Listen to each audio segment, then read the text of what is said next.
नमस्कार दोस्तों, स्वागत है आप सभी का online offers to YouTube channel पर। इस वीडियो में हम बात कर रहे हैं कई बड़ी और लेटेस्ट अपडेट के बारे में। जैसा कि दोस्तों आप जानते हैं, किसी भर्ती संबंधित जैसे ही कोई नई और बड़ी जानकारी सामने निकल कर आती है तो सबसे पहले आप सभी को ऑनलाइन अडॉफर स्टडी यूट्यूब चैनल के माध्यम से दे दी जाती है। इस वीडियो में हम बात करें ऐसी ही कई और बड़ी लेटेस्ट अपडेट के बारे में जो कि संबंधित है खुशखबरी को लेकर।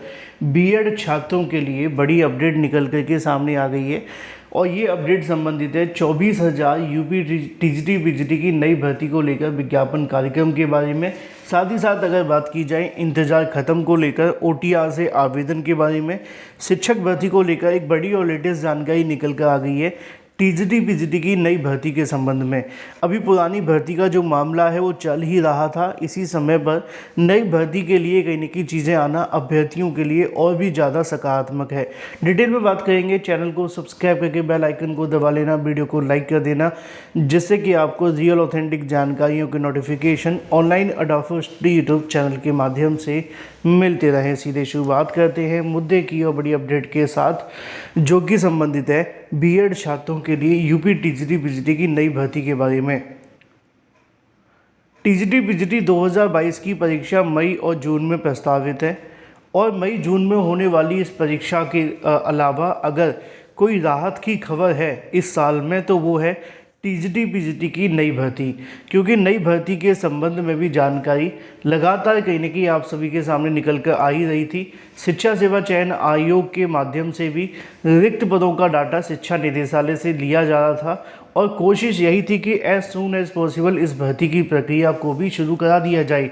इसी के संबंध में दोस्तों आपकी जो ये मेहनत है ना, वो सिर्फ आपके लिए नहीं है, ये आपके परिवार और आपके सपनों के लिए है। और ये बात वही समझता है जिन्होंने ये चीज़ की होती है। मैं भी इन चीज़ों से गुजरा हुआ हूँ और एलटी ग्रेड और जीआईसी प्रवक्ता में नौकरी लेने के साथ साथ 2015 की सहायक अध्यापक प्राथमिक में भी, जूनियर में भी चयनित हो चुके थे। लेकिन उसके बाद बहुत सारे अभ्यर्थी अभी भी लगातार टीईटी दे रहे हैं, लेकिन अच्छे नंबर से ना तो क्वालिफाई हो पा रहे हैं और जो नए छात्र हैं उनके लिए तो ये ब्रह्मास्त्र है। और ये ब्रह्मास्त्र आप सभी को कोई ज़्यादा महंगा नहीं, मात्र 149 रुपये के अंदर मिलता है और 149 में 30 दिन की कोई आपको मोबाइल रिचार्ज भी नहीं मिलेगा।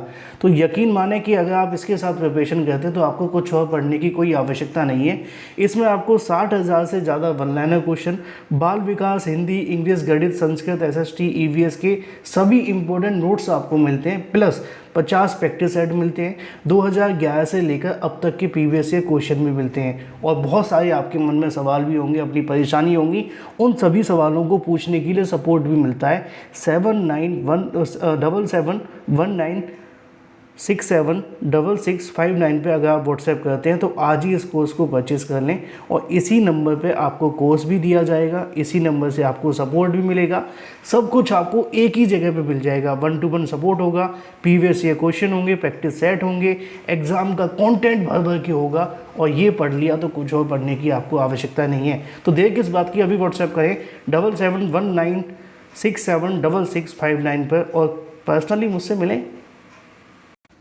चलिए हम वापस आ जाते हैं अपने मुद्दे की तरफ, जो कि संबंधित है 24,000 पदों पर टीजीटी पीजीटी की नई भर्ती को लेकर। इसके बारे में जानकारी आज ही के अलग अलग समाचार पत्रों के माध्यम से भी दी गई है। शिक्षा आयोग को मिलेंगे 24,000 पदों की भर्ती का प्रस्ताव। उच्च शिक्षा निदेशक ने यूटी पर सिग्नेचर किए हैं। अगले सप्ताह आयोग भी सिग्नेचर पर भेजेगा कार्मिक विभाग को। एडेड महाविद्यालयों में 1,000 से ज़्यादा पद खाली हैं। वहीं दूसरी तरफ अगर बात की जाए 23,000 के समथिंग टीजीटी पीजीटी के भी पद खाली हैं। पुरानी लंबित भर्ती को लेकर जानकारी लिखी हुई है। पुरानी लंबित भर्ती परीक्षा तिथि घोषित करने के बाद उत्तर प्रदेश शिक्षा सेवा चयन आयोग के माध्यम से विज्ञापन देने की ओर भी एक कदम बढ़ा दिया गया है। नया विज्ञापन देने के लिए ई अध्याचन पोर्टल का परीक्षण संबंधित विभाग और शिक्षा सेवा चयन आयोग को पूर्ण कर लिया गया है। पोर्टल के सफल परीक्षण के बाद में उच्च शिक्षा निदेशक अगर बात की जाए BL शर्मा ने इसके संबंध में सिग्नेचर कर दिए हैं। अगले सप्ताह शिक्षा सेवा चयन आयोग इस पर सिग्नेचर कर कार्मिक विभाग को भेजने की तैयारी में है। उसके बाद ये अध्याचन का पोर्टल NIC पर लाइव करेगा। इसी के साथ उच्च शिक्षा निदेशालय और माध्यमिक शिक्षा निदेशालय में मिल चुकी तकरीबन 24,000 से ज़्यादा रिक्त पदों का ई अध्याचन पोर्टल पर अपलोड किया जाएगा। उत्तर प्रदेश शिक्षा सेवा चयन आयोग के चेयरमैन डॉक्टर प्रशांत कुमार ने कहा कि विभागों से ई अध्याचन मिलने पर परीक्षा तिथि घोषित कर दी जाएंगी ताकि प्रतियोगी छात्र परीक्षा को लेकर अपनी तैयारी कर सकें। इस आयोग को एडेड महाविद्यालयों में असिस्टेंट प्रोफेसर तथा एडेड माध्यमिक विद्यालयों में विभिन्न श्रेणियों में खाली पदों पर भर्ती का करने की जो प्रोसेस है वो कंप्लीट करना है। अब टीजीटी पीजीटी की जब बात आती है तो बड़ी ही क्लियर मैंने आपको कई बार बताई है कि 23,000 से ज़्यादा पद खाली है। ठीक है, 23,000 से ज़्यादा टीजीटी और पीजीटी के पद खाली है। इसके अलावा 1,000 के समथिंग पद जो है वो असिस्टेंट प्रोफेसर के भी खाली हैं। इन दोनों को मिलाकर के 24,000 पदों पर भर्ती की जानकारी आप सभी के सामने है और इसको उत्तर प्रदेश शिक्षा सेवा चयन आयोग के माध्यम से ही कंडक्ट करवाया जाएगा। सवाल आप सभी के मन में हो सकता है कि सर इसका विज्ञापन कब तक देखने के लिए मिलेगा, कब तक ये भर्ती की प्रक्रिया शुरू कर दी जाएगी। तो इसके बारे में जो जानकारी है वो यही है कि अगर सब कुछ सही रहता है तो 1-2 सप्ताह के अंदर पोर्टल से संबंधित सारी चीज़ें कंप्लीट कर ली जाएंगी।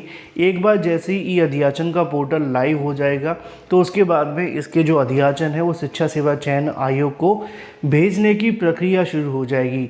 एक बार जैसे ही अध्याचन मिलने शुरू होंगे उसके बाद में भर्ती को लेकर जो प्रोसेस है वो आप सभी के सामने स्टार्ट हो जाएगा। 24,000 पदों पर होने वाली भर्ती के लिए आप जानते हैं कि OTR के माध्यम से आपके जो आवेदन है वो होंगे। योग्यता आप जानते हैं, बताने की मुझे ज़्यादा आवश्यकता नहीं है, लेकिन फिर भी बता देते हैं। टीजीटी के लिए बीएड और पीजीटी के लिए भी बीएड करने वाले अभ्यर्थी आवेदन करेंगे। चयन प्रक्रिया एज इट इज़ जैसे कि आपकी टीजीटी 2022 की परीक्षा होगी उसी को फॉलो किया जाएगा।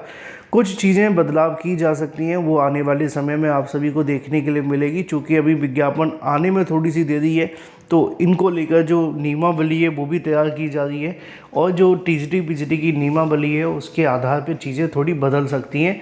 पुरानी भर्तियों के मुकाबले नई भर्तियों में निश्चित तौर पे कुछ बदलाव हो सकते हैं। पुरानी भर्ती में इसलिए कोई बदलाव नहीं हुआ था क्योंकि ये जो भर्ती करवाई जा रही थी वो शिक्षा सेवा चयन आयोग की भर्तियों पर फोकस करके करवाया जा रहा था। तो ऐसी कंडीशन में जो पुरानी भर्ती थी उसमें ज़्यादा कुछ बदलाव नहीं कर सकते थे क्योंकि जो पुराने नोटिफिकेशन निकाले गए हैं पुरानी नियमावली के आधार पर, अगर उसमें कोई बदलाव होता तो मामला कोर्ट में चला जाता।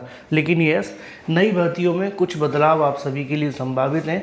हालांकि ज़्यादा कुछ आप सभी को परेशान होने की आवश्यकता नहीं है। कुछ चीज़ें तो हमेशा बदलती रहती हैं, बस कुछ नहीं बदलता तो वो होती है आपकी प्रिपरेशन। अगर आप सही तरीके से प्रिपरेशन करते रहें तो आपको सफलता मिलेगी ही मिलेगी। चाहे फिर आप UPTET की प्रिपरेशन कर रहे हैं या फिर GIC प्रवक्ता भर्ती की प्रिपरेशन अच्छी होगी तो निश्चित तौर पर सफलता मिल ही जाएगी। कोर्सेज आप सभी के लिए अवेलेबल हैं। 249 में GIC प्रवक्ता और जो दूसरा है वो तो आपको बता ही दिया है। Thank you.